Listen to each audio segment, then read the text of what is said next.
Hello, what's up guys? Welcome to my YouTube channel, Sama Infante Vlog. Ito po yung ating puti guys.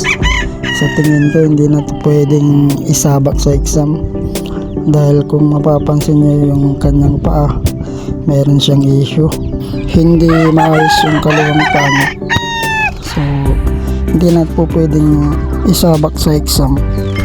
Kasi yung paa niya hindi na insakto sa ayos yung pagkakabitan ng, alam nyo na guys kung ano yan.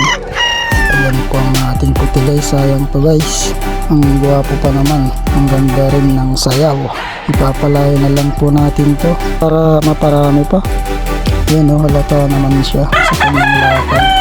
Gawa ng nung tandang pa lamang ito guys ay pinapakawalan ko po at saka napunta sa kapitbahay. Tapos ayun na, alam nyo na kung anong ginawa. Tapos nakauwi po itong manok na to, gumagapang na po. Yan po ang nangyari sa kanyang paa. Kaya po nagkaganyan, nagkaroon ng issue.